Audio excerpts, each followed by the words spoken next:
Olá! Após termos abordado então a questão da fotossíntese, vamos hoje compreender então como é que as diferentes substâncias são transportadas nas plantas. Iremos, ao longo deste filme, tentar compreender qual é o destino que os compostos orgânicos produzidos durante a fotossíntese vão ter. Vamos tentar também compreender como é que eles vão ser transportados nas plantas, portanto, que mecanismos vão determinar o seu transporte, e iremos também abordar que diferentes sistemas de transporte podem existir nas plantas. Para compreendermos a importância dos tecidos de transporte nas plantas, olhemos um pouco para a evolução deste grupo de seres vivos. Quando pensamos em musgos, pensamos em plantas que habitam em locais úmidos, de pequenas dimensões. Isto tem uma explicação.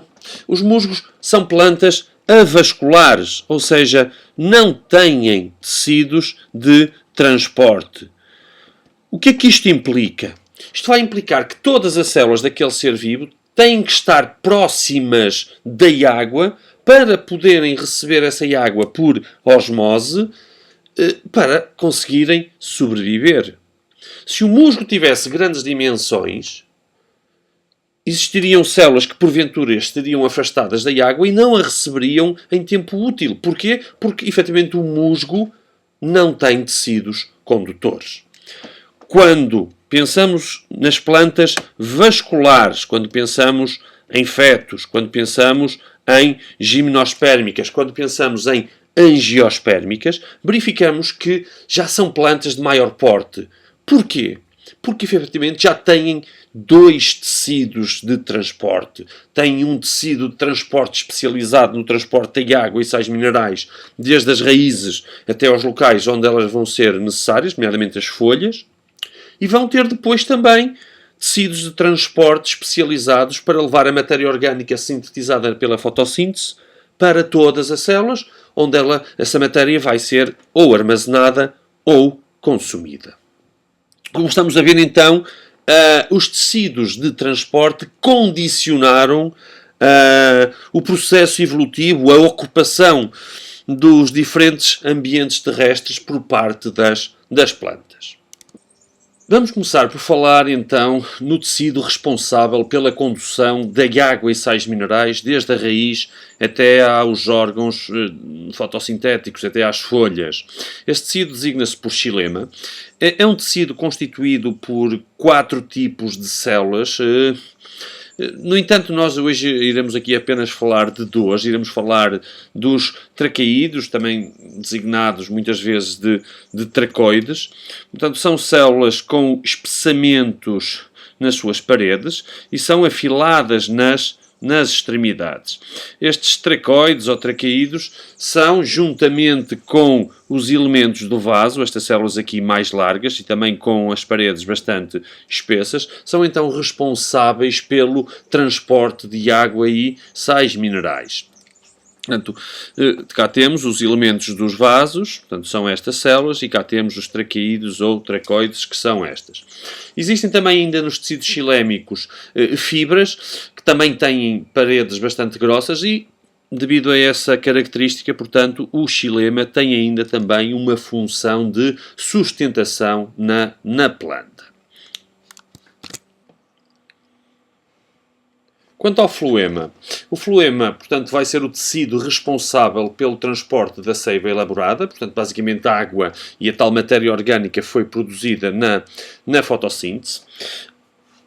Ao contrário do xilema, é um tecido constituído essencialmente por células vivas, portanto, também tem vários tipos de células. Nós iremos aqui falar apenas hoje, então, de 2 das mais importantes. As células dos tubos cribosos. Portanto, estas são umas células alongadas que no topo têm então uma placa que é perfurada, a chamada placa cribosa, daí a designação células dos tubos cribosos, e junto a essas células dos tubos cribosos existe um outro grupo de células designadas por células de companhia. Essas células de companhia, iremos ver mais à frente, serão extremamente importantes no transporte da seiva floémica, porque fornecerão energia necessária para esse transporte.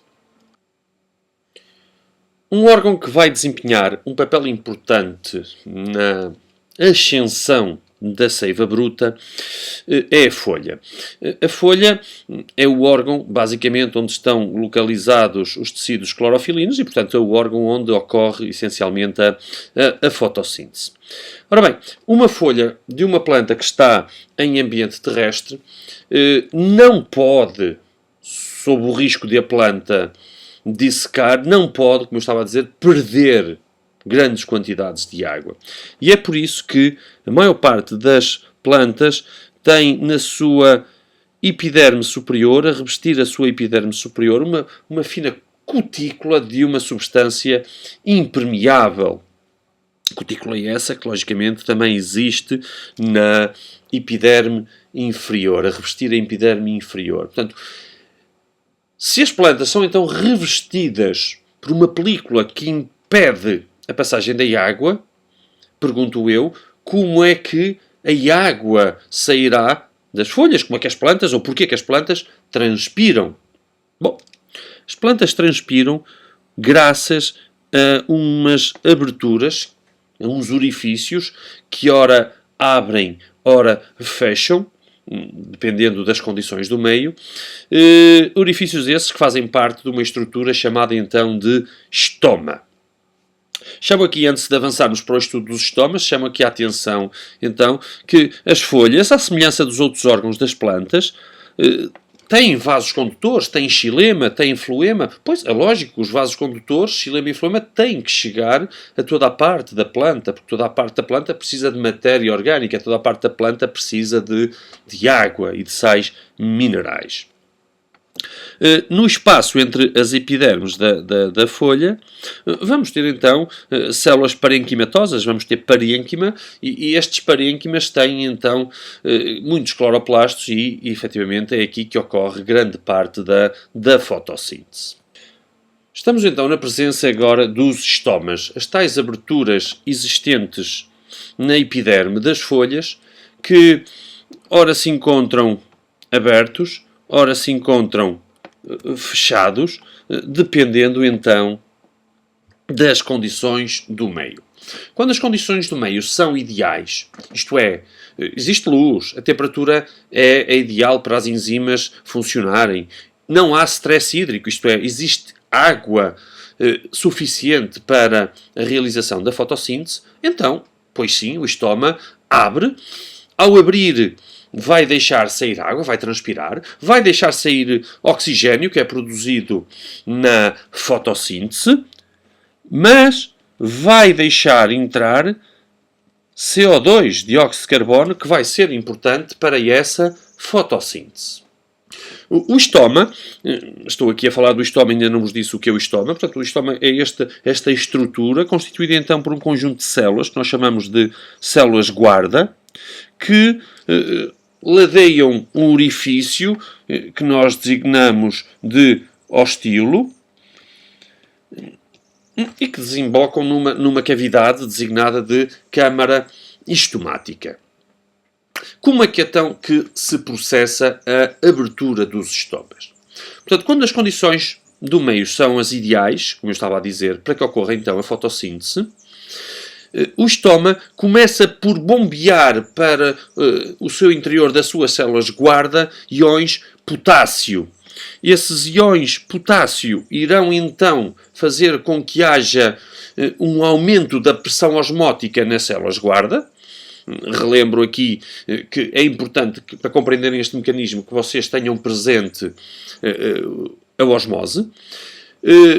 As células guarda ficam então hipertónicas, ou seja, há um aumento da sua pressão osmótica.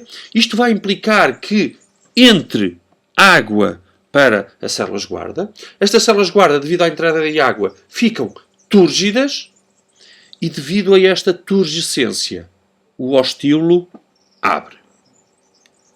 Se, pelo contrário, as condições não são as ideais, sei lá, a temperatura não é ideal, está muito vento, não há água, estamos em stress hídrico, então o estoma não se pode dar ao luxo de estar a desperdiçar água, porque não se esqueçam que pelo ostíolo a planta transpira, a planta perde água. Então, se estamos com um déficit hídrico, por exemplo, ou se há um excesso de temperatura, se está muito calor, ou se há muito vento, o ostilo vai ter que fechar. E então, como é que ele faz isso? Começa por tirar das células-guarda o potássio, a pressão osmótica nas células-guarda diminui e, devido a essa diminuição, acaba por sair água. Ao sair água, as células-guarda ficam plasmolizadas e o ostilo fecha.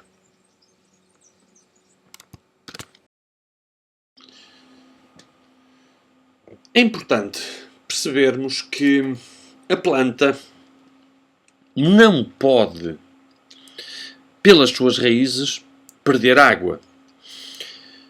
Pelo que é imperativo que a sua concentração no interior da raiz, a concentração de sais minerais, seja sempre superior à do solo, ou seja, a raiz tem que ser sempre hipertónica relativamente ao solo, de modo a que a água tenha sempre tendência para entrar na raiz. Não se esqueçam que a água se desloca dos meios hipotónicos para os meios hipertónicos.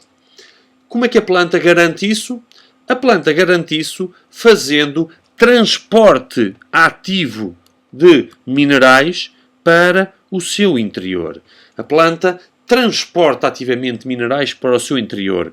Ao transportar minerais para o seu interior fica então hipertónico relativamente ao solo e isto vai provocar então a entrada de água por osmose. Saliento aqui a importância dos pelos radiculares que, ao aumentarem a área de contacto entre a planta e o solo, aumentam a capacidade de absorção da planta. Agora que já compreendemos então como é que a água entra na planta e como é que os sais minerais entram na planta, ou seja, como é que os constituintes da seiva bruta entram na planta, resta-nos descobrir como é que eles vão da raiz até às folhas, no sentido então de participarem na fotossíntese. Temos aqui então um vaso xilémico. Reparem, estamos na raiz, temos um vaso xilémico cheio de água e sais minerais. Eu quero já dizer que a movimentação da seiva xilémica ocorre sempre num sentido, portanto, no sentido raiz-folhas, portanto, é um transporte unidirecional. O que eu vou tentar explicar a seguir é como é que se processa esse transporte, que teorias explicam esse transporte. E existem então duas teorias que tentam explicar a ascensão da seiva bruta no xilema. A primeira é a teoria da pressão radicular. Como vocês sabem, há pouco eu referi que a água por osmose entra na raiz. E ao entrar e a raiz ao acumular água vai criar então nela uma pressão, designada então de pressão radicular, e que vai obrigar a coluna de água no xilema a ascender, a subir.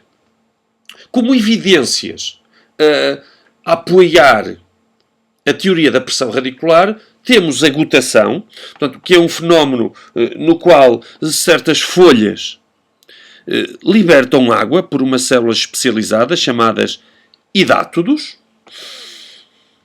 E temos o fenómeno também da exudação, que é um fenómeno muito visível, por exemplo, nas videiras que, quando são podadas, que após algum tempo da poda ainda continuam a libertar alguma seiva bruta por esse corte. Porquê que estes fenómenos, estas evidências, são evidências a favor da pressão radicular? Reparem, na exudação, para além deste corte, não há nada. Não há aqui nenhuma folha, por exemplo, que estivesse a puxar a seiva. Isto significa então que ela deve estar a ser empurrada pela raiz, a ser empurrada para cima. Daí a exudação ser uma evidência a favor da pressão radicular. A gutação é um fenómeno que ocorre nas plantas e que estes hidatos muitas vezes libertam esta água após a noite. E, portanto, durante a noite nós sabemos os estomas estão fechados. Portanto, não haveria grande motivo para a água ascender. Então, porquê que ela foi aqui libertada? Pensa-se então que é devido à grande pressão que ela tem nas raízes, a tal pressão radicular que a obriga a ascender. Portanto, a pressão radicular existe, disso não há dúvidas. Mas será que ela é suficiente para justificar a ascensão da seiva bruta em, por exemplo, árvores que tenham 20, 30, 40, 100 metros? A resposta, meus amigos, é não. A força que se exerce ou que existe na raiz não tem capacidade para fazer movimentar uma coluna de água a cerca de 100 metros do solo. Além disso, existem plantas que, está provado, não têm pressão radicular. O que é que isto implica? Isto implica que não é apenas a pressão radicular que pode justificar a ascensão da seiva bruta. A outra teoria que tenta então explicar a ascensão da seiva xilémica nas plantas é a chamada teoria da tensão, adesão, coesão. E o que é que consiste esta teoria? Bom, segundo esta teoria, tudo começa com a planta a perder água. Ou seja, tudo começa com a planta a transpirar. Paradoxalmente, a planta, para fazer a água subir, tem que perder água. E depois de perder água e da água ter subido, vai receber mais água. Como é que a coisa se processa? Ora bem, fruto dessa transpiração, ao nível, então, essencialmente, dos estomas, vai-se gerar aqui nestas células que acabaram de perder água, vai-se gerar uma tensão, cá está então a teoria da tensão, vai-se criar ali um déficit de água, vai-se criar então uma tensão, vai haver um aumento da pressão osmótica, tensão essa que vai ser transmitida aos vasos xilémicos. Nos vasos xilémicos, portanto, a água vai ter tendência a entrar para as células do mesófilo foliar que estavam com déficit de água. No xilema, a água, devido a propriedades de adesão e de coesão, vai ascender. Em que é que consistem a adesão e a coesão? A adesão é uma propriedade que as moléculas de água têm, em que têm a capacidade de aderir às paredes do xilema. E aderindo a essas paredes do xilema, têm mais facilidade em ascender. Além disso, vocês sabem, a água é um dipolo elétrico. E como tal, as moléculas de água têm tendência a ligar-se umas às outras, ou seja, têm uma força de coesão. Relembro, coesão, força que une moléculas de água entre si, adesão é uma força que liga as moléculas de água às paredes dos vasos xilémicos. E, portanto, devido a estas propriedades de adesão e coesão, vai-se formar no xilema uma coluna de água de sentido ascendente. E esperem. E o que é que se vai passar na raiz? Os vasos xilémicos da raiz, em que a água está a ascender, vão ficar sem água. Então vão captar essa água dos tecidos circundantes, que por sua vez também vão ficar sem água, que por sua vez os vão captar ao solo. E cá temos nós, como a partir da transpiração, houve a criação de uma coluna de água contínua ao longo dos vasos xilémicos e acabou na absorção de água na raiz.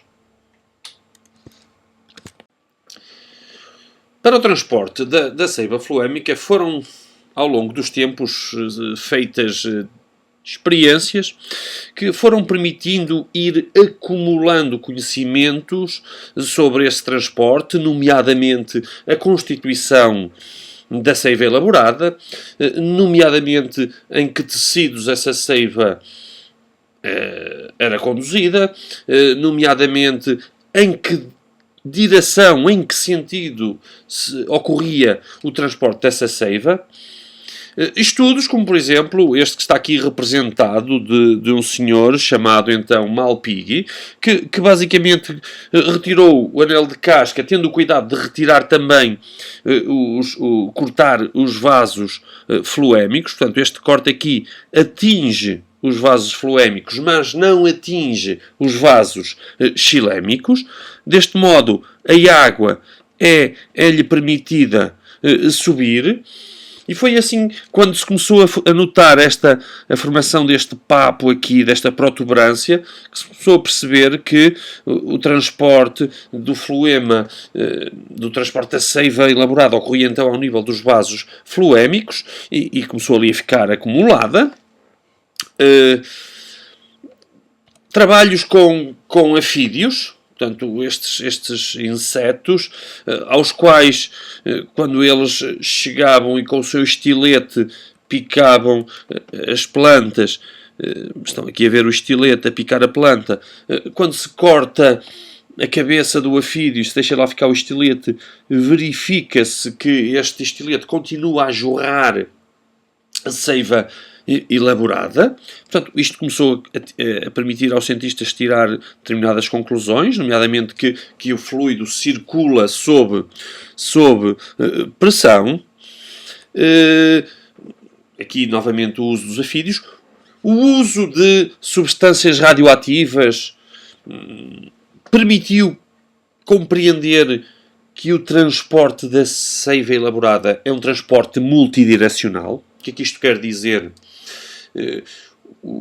O transporte da seiva elaborada pode ser feito da folha para órgãos que estão abaixo dela, portanto, no sentido descendente. Pode ser feito da folha para órgãos que estão acima dela, no sentido ascendente. Mas, por exemplo, pode também ser feito a partir de uma raiz onde estava armazenada matéria orgânica para uma célula da parte aérea da planta que, nesta altura, poderá estar dela necessitada. Portanto, ficamos já aqui a perceber deste discurso introdutório duas coisas. Primeiro, que a seiva elaborada circula sob pressão e segundo, que o transporte da seiva elaborada é um transporte multidirecional.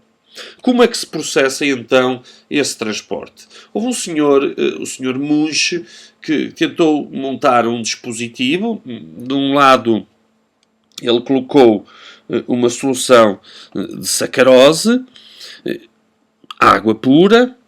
Do outro lado, água pura e uma solução de sacarose com menor concentração. O que é que ele verificou? Ele verificou, então, que a água tinha tendência a entrar aqui neste lado do experimento, começava a gerar aqui uma pressão e esta solução formada sob pressão ia escapando ao longo do tubo e iria ser captada aqui neste local que começava logicamente a inchar. Bom, esta experiência foi responsável por comprovar, ao fim e ao cabo, que este mecanismo também poderá ser, então, utilizado pelas plantas. E assim surge, então, a hipótese do fluxo de massa. Segundo esta hipótese, como é que se processa, então, o transporte da seiva floémica? Portanto, após ocorrer a fotossíntese, a planta produziu glicose, essa glicose vai ser convertida em sacarose e, por transporte ativo, é enviada para o floema. Ora bem, temos aqui então o floema, temos aqui as células dos tubos cribosos e as células dos tubos cribosos estão então a receber sacarose.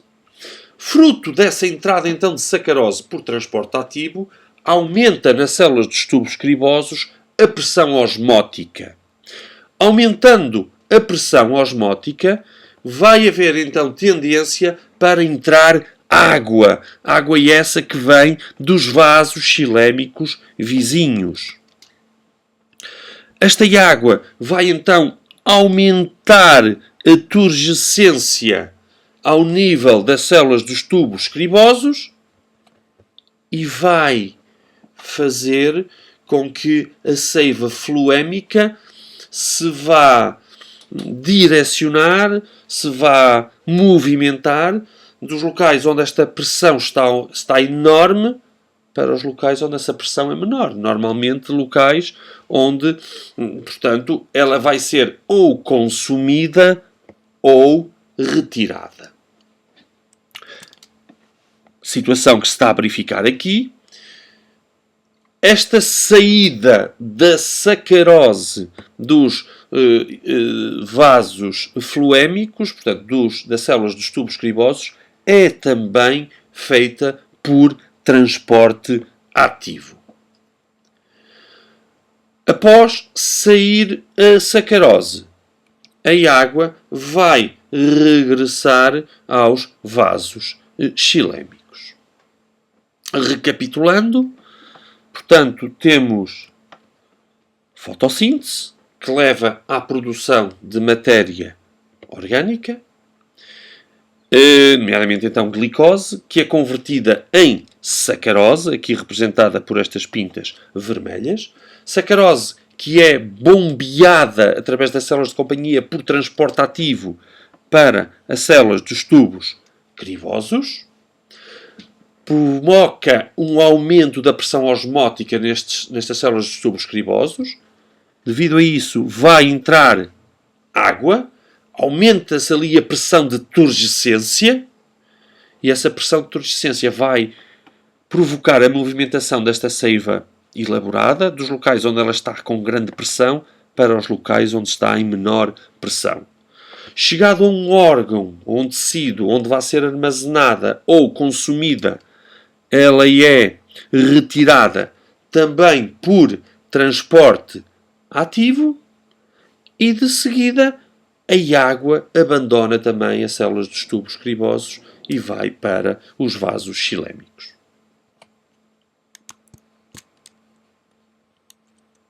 Portanto, transporte ativo de sacarose para o interior do floema, aumentando nestes vasos a pressão osmótica.